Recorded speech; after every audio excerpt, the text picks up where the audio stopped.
Hello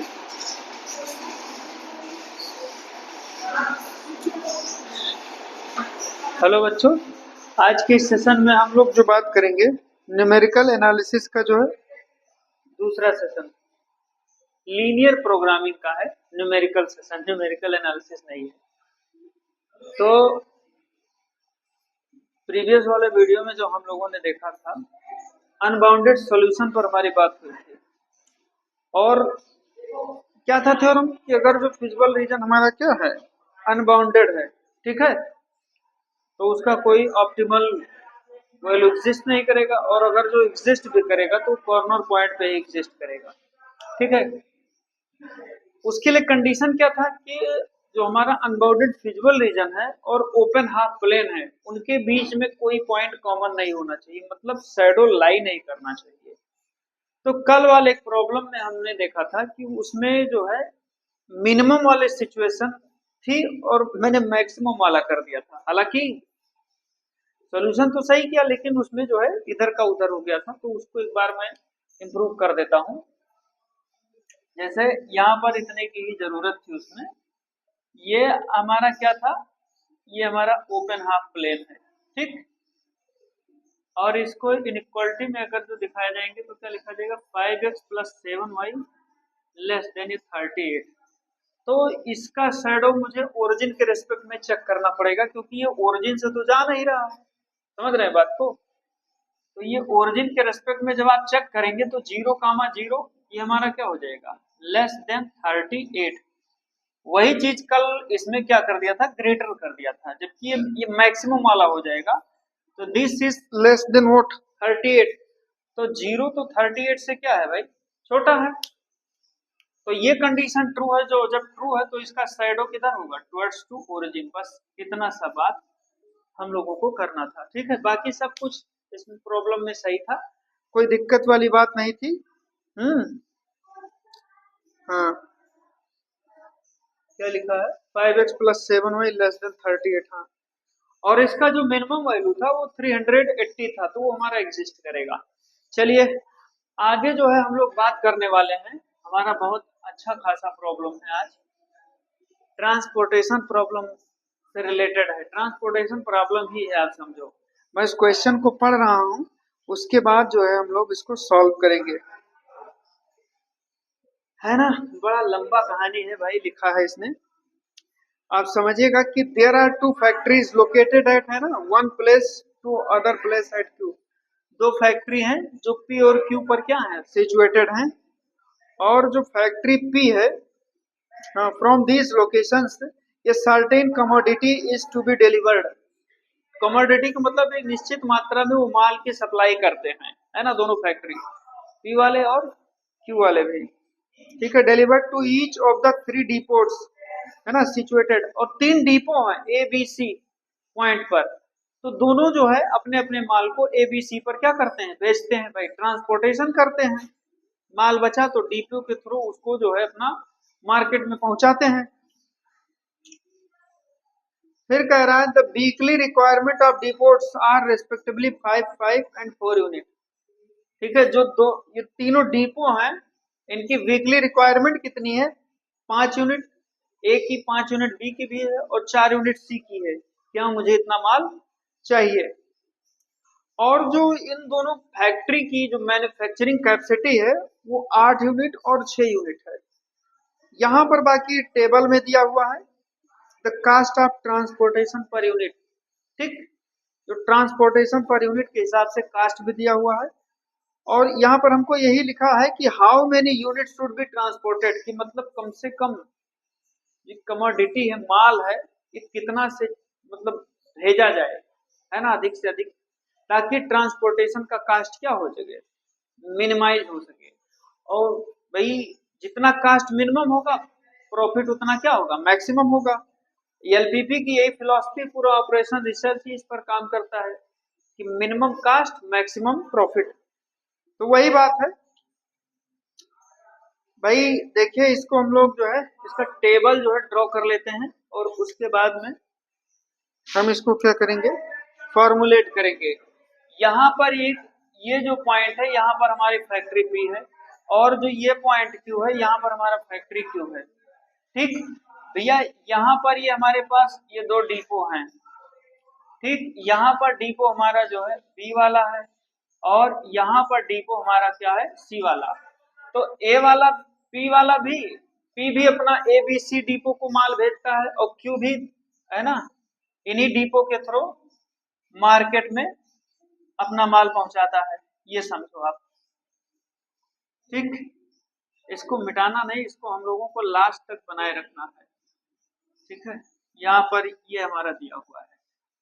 अब P की capacity कितनी है, यहाँ पर ये 8 यूनिट है, यहाँ पर लिख दिया है ना मैन्युफैक्चरिंग, और इसकी कितनी दी है, ये 6 यूनिट दी गई है।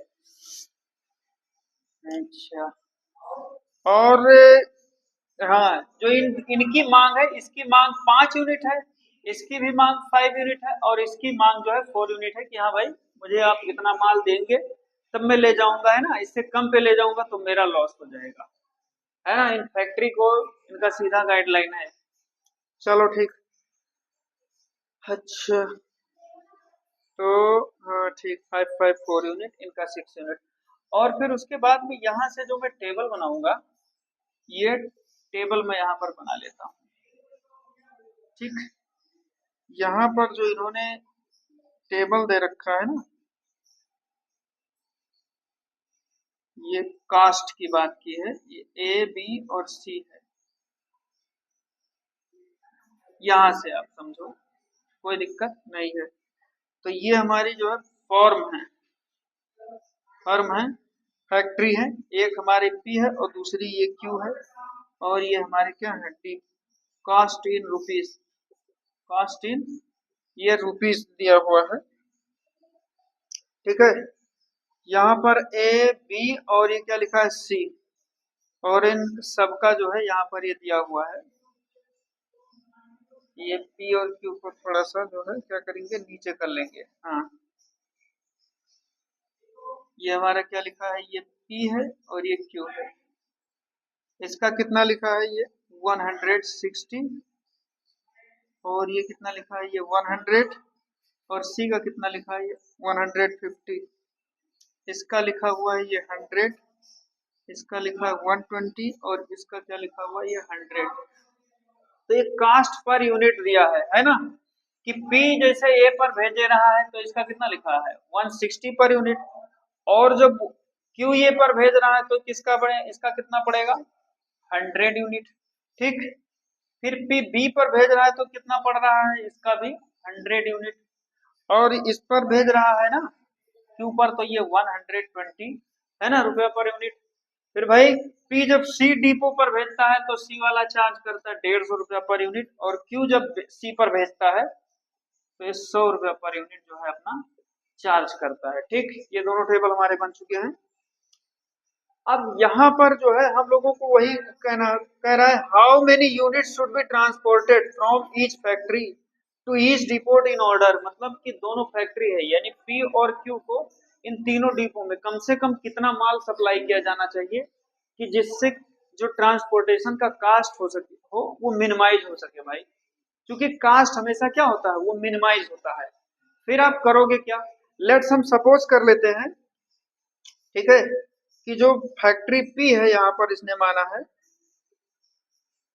अगर जो यहाँ पर पी जो है इस ए को कितना माल सपोर्ट करता है, ट्रांसपोर्ट करता है, ये यक्स हो जाएगा। तो क्यू का कितना हो जाएगा, क्योंकि इसकी कैपेसिटी कितनी है, यहाँ 5 यूनिट में से अगर जो यक्स इसने भेज दिया तो इसका कितना हो जाएगा, इसका हो जाएगा 5 माइनस एक्स, ये ध्यान रखिएगा।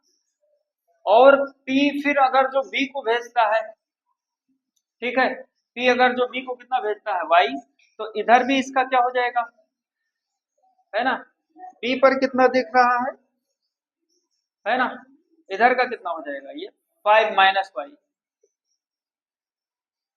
हाँ, क्योंकि यहाँ पर बी की मांग कितनी है, 5 यूनिट, जैसे ये की मांग थी 5 यूनिट, और 5 यूनिट में से x यूनिट भेज दिया तो 5 माइनस एक्स इसको भेजेगा। 5 यूनिट इसकी मांग है तो y यूनिट भेज दिया तो 5 माइनस यूनिट इसके पास भेजेगा। और ऐसे c का क्या हो जाएगा कि x और y इसको भेज दिया, ठीक है, और ये 8 यूनिट है तो इसका कितना हो जाएगा, 8 माइनस एक्स माइनस वाई इसका हो जाएगा। ठीक है, यहां से जितना माल इसको भेजेगा, हाँ ठीक। और उसके बाद जब ये इसके पास बचेगा तो इसके पास कुल कितना माल है भाई, 6 यूनिट। तो 6 में से क्या करेंगे, इन दोनों को घटा कर दीजिए। एक क्या होगा 5 माइनस एक्स और प्लस दूसरा क्या हो जाएगा ये 5 माइनस वाई। ठीक, तो आगे जब हम इसको सॉल्व करेंगे तो ये कितना हो जाएगा 5 5 10, 6 माइनस 10 और प्लस ये क्या हो जाएगा एक्स प्लस वाई। ठीक, तो दिस मीन्स ये -4, ये क्या हो जाएगा -4 प्लस ये एक्स प्लस वाई हमारा ये हो जाएगा। ठीक है, और एक्स और वाई तो हमारे ये हमेशा क्या होंगे greater than or equal to 0 तो होंगे। तो यहाँ से जो है हम अपना क्या डिसाइड करेंगे कंस्ट्रेंट्स और ऑब्जेक्टिव फंक्शन, ये सबसे बड़ा लंबा मामला है। ठीक है, आप ध्यान दीजिएगा। तो यहाँ पर ये हमारा क्या हो जाएगा, ये भी क्या होगा इससे कम नहीं होना चाहिए, ज्यादा ही होना चाहिए क्योंकि मांग है। तो ये क्या हो जाएगा 5 minus x is greater than or equal to 0। तो इसमें क्या हो जाएगा minus x is greater than or equal to ये 0, ये -5 है तो उधर चला +5 है तो -5 हो जाएगा। माइनस से मल्टीप्लाई कर देंगे लेस देन 5, एक तो ये मिल गया। ऐसे 5 माइनस वाई वाला देख लो, that is also greater than or equal to 0, क्योंकि ये भी कम से कम होना चाहिए, है ना। इससे कम नहीं हो सकता। तो ये क्या हो जाएगा minus y is also greater than or equal to -5, then y is less than or equal to ये 5। ये दो मिल गए मुझे। अगला हमारा क्या है, इसका भी वही है 8 minus x minus y is greater than or equal to ये 0। तो ये आपका क्या हो जाएगा x plus y less than or equal to 8। ये 3 मुझे मिल गए और लास्ट में ये मुझे मिल जाएगा। ठीक है, कि ये हमारा क्या लिखा है x plus y is greater than or equal to ये -4 है उधर चला जाएगा तो ये +4। तो ये जितने कंस्टेंट मिले, पहला मिला, दूसरा मिला, ये कितना मिल गया तीसरा मिला और ये क्या मिल गया ये चौथा। अब हमारा जो है मिनिमम कास्ट और मैक्सिमम प्रॉफिट है भाई, तो मिनिमाइज जेड, जो मुझे मिनिमम जेड मिलेगा वो क्या मिल जाएगा, यहां से देखो पहले एक यूनिट का 160 तो ये कितना हो जाएगा 160x प्लस इसका देख लो 100 इंटू ये कितना हो जाएगा 5 माइनस एक्स। ठीक, इन दोनों का हो गया है ना, पी का ए से फिर क्यू का ए से, पी का बी पर ये देखो ये कितना हो जाएगा, ये कितना यूनिट भेज रहा है भाई 100 वाई, और इसका क्या हो जाएगा 120 इंटू ये 5 माइनस वाई। फिर क्यू का सी पर और पी का भी सी वाले डिपो पर, तो ये कितना हो जाएगा 150 into 8 minus x minus y. ठीक, और इसका कितना हो जाएगा भैया 100 into +100 into x plus y और ये -4। तो कुल मिलाकर के ये मिनिमम जेड इक्वल टू ये कितना हो जाएगा 10 इंटू ये हमारा कितना दे रहा है ना, बहुत लंबा सॉल्व करना पड़ेगा, चेक कर लें कुछ है ना, दिक्कत ना हो। इस पूरे को जब हम लोग सॉल्व कर रहे हैं, ठीक है, तो ये क्या मिलेगा आपका minimum Z x minus 7y और ये प्लस आपका कितना मिल जाएगा ये 190, ये हमारा मिनिमम जेड मिल जाएगा। ठीक है, ये कितना होगा 160x 100y। ठीक, 100 इंटू 5 माइनस एक्स, ठीक है, 120 into 5 minus Y, 150 into 8 minus x minus Y, और plus 100 into x plus Y minus 4। ठीक है बेटा, तो ये हमारा मिनिमम जेड मिल गया, ये सारे कॉन्स्टेंट्स मिल गए।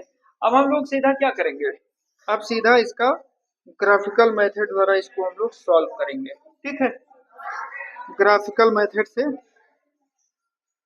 इनइक्वालिटी से इसको किस में बदल देंगे, इक्वालिटी में बदल देंगे। किस में बदल देंगे, इक्वालिटी में बदल देंगे। फिर after that we will try to solve this.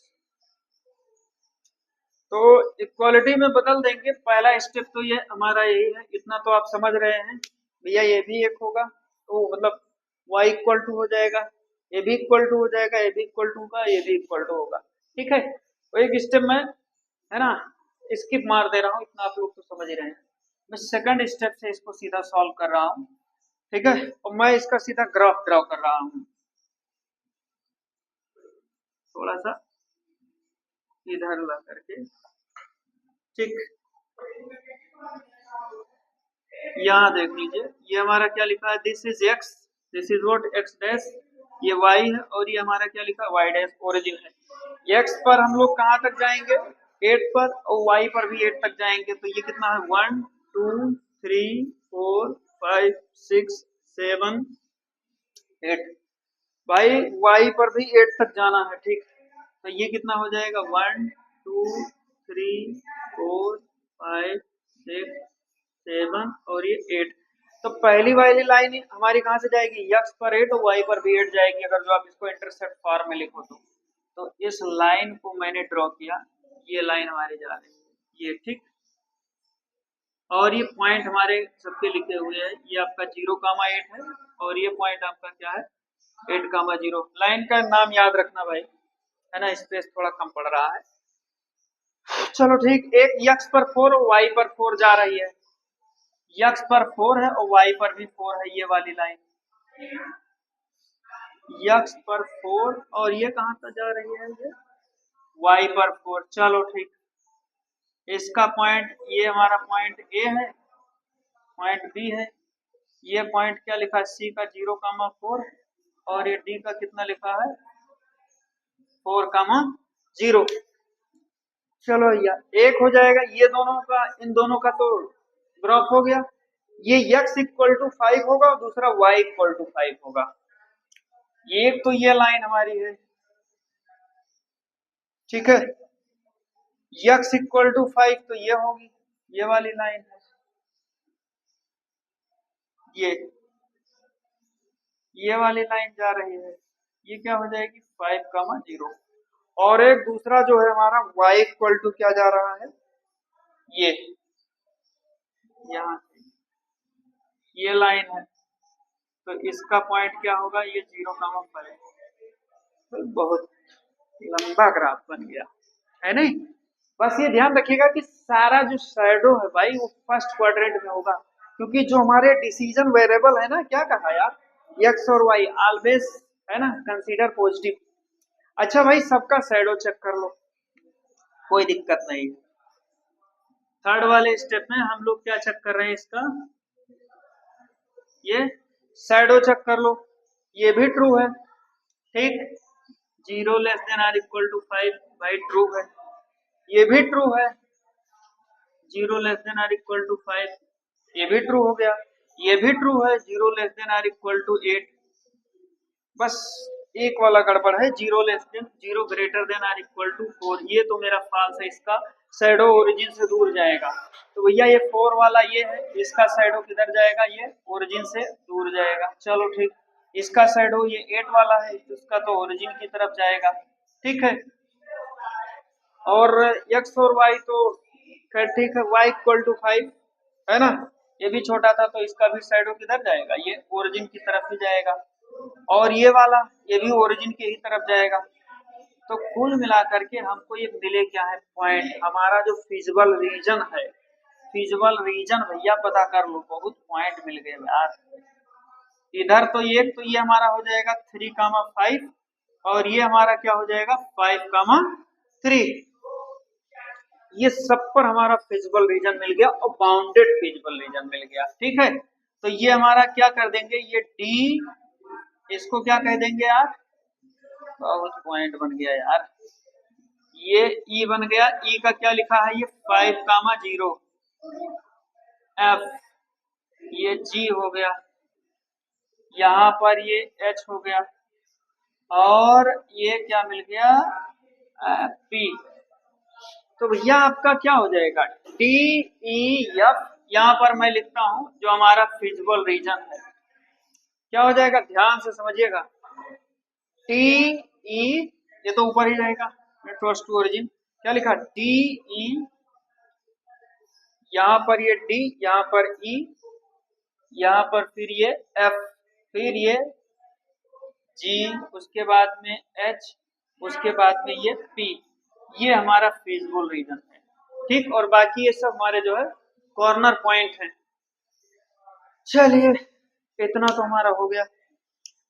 अब चूंकि ट्रांसपोर्टेशन कास्ट मिनिमाइजेशन की बात है तो ये तो भी बना रहने देते हैं, इधर इसी को मैं मिटा देता हूँ, तो प्रॉब्लम में दिया हुआ है।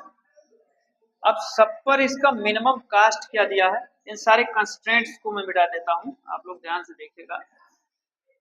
चलिए भाई, यहाँ पर मैं चेक कर लेता हूँ हमारे कॉर्नर पॉइंट कौन कौन से हैं इस टेबल के माध्यम से, और लगभग हम लोग बाउंडेड फिजिबल रीजन है, अब और तो कुछ है नहीं, ऑप्टिमल सॉल्यूशन एग्जिस्ट करेगा और कुछ आगे इसमें है नहीं, बस यही चेक कर लेना है कि किस पॉइंट पर मिनिमम कास्ट दे रहा है। ठीक है, चलो यहां पर ये मेरा पॉइंट दिया है और ये मेरा मिनिमम जेड दिया है। मिनिमम जेड ये कितना लिखा है भैया, 100, नहीं नहीं, ये equal to 10x minus 7y और प्लस 190 हो जाएगा। अब ये सारे वैल्यू लिख लो भाई। पहले से हमारा ये डी वाला क्या लिखा है, डी जो ये 0,4 है, चलो ठीक। ई पर कितना लिखा है, ये 0, ओ सॉरी, ई पर कितना लिखा है, ये 5,0। ई पर कितना मिल गया, 5, चलो 0। एफ पर कितना मिल गया, 5,3। एफ पर क्या मिल गया, ये 5,3। जी पर मिल गया 3,5, क्या मिल गया 3,5। जी पर मिल गया यच, यच पर मिला 0,5 और पी पर क्या मिला यार 0,4। पी पर क्या मिला है भाई 0,4। अब सब पर ये वैल्यू चेक कर लेते हैं कि किस पर क्या दिया है। ये 0,4 भाई देखो यहाँ पर यक्स तो 0 हो जाएगा, 7 4 जा 28। चेक कर लेते हैं यार, कुछ गड़बड़ ना चले भाई। हाँ 0,4 पर ये हमारा आ जाएगा 1620। उसके बाद में ये 5,0 पर कितना दे रहा है, 1950। ठीक है, और उसके बाद में 5,3 पर कितना दे रहा है, 1740। ठीक भैया, फिर आपका ये जो है 3,5 है 1580, इस पर जो वैल्यू दे रहा है। फिर ये हमारा जो है 0,5, इस पर कितना दे रहा है 1550। और लास्ट में है ये हमारा क्या है यार, 0,4 पर कितना दिया है, ये पी वाला 4,0 है, सॉरी, अरे नहीं यार, यहाँ पर ये डी वाला तो 4,0 है ही है। क्या कहा यार, एक 0,4 और 0,4 दोनों अलग अलग लिख दिया है। डी वाला जो है 4,0 है। ठीक है, अच्छा 0,4 हो गया तो पी वाला इसको हम पी लिख देते हैं, कोई दिक्कत नहीं।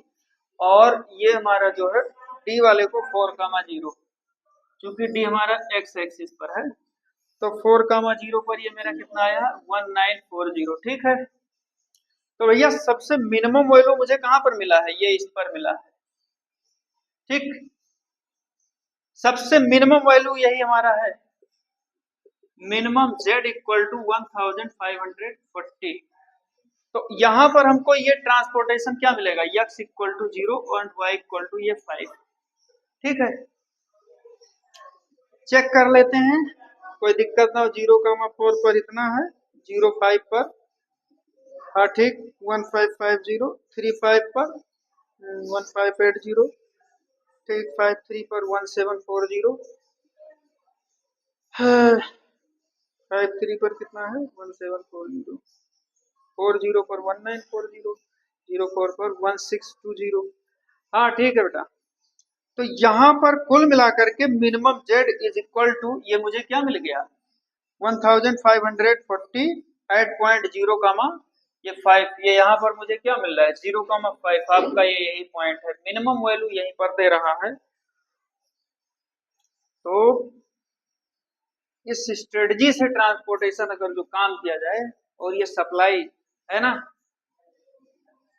पहले से अगर जो किया जाए ये वाले को 0 यूनिट, लेकिन जो बी वाले को दूसरे वाला यूनिट करेगा वो 5 यूनिट होगा। ठीक, तो ऐसे केस में इस अगर जो कॉन्फ़िगरेशन को बना करके रखेंगे दोनों फर्म, तो उनका जो है मिनिमम कास्ट ऑफ ट्रांसपोर्टेशन कितना आ जाएगा, 1550 रुपए। ठीक है, तो बच्चों आज के न्यूमेरिकल सेशन में हमारा इतना बात हो गया, बाकी बात जो है हम लोग नेक्स्ट वीडियो में करेंगे। Thank you.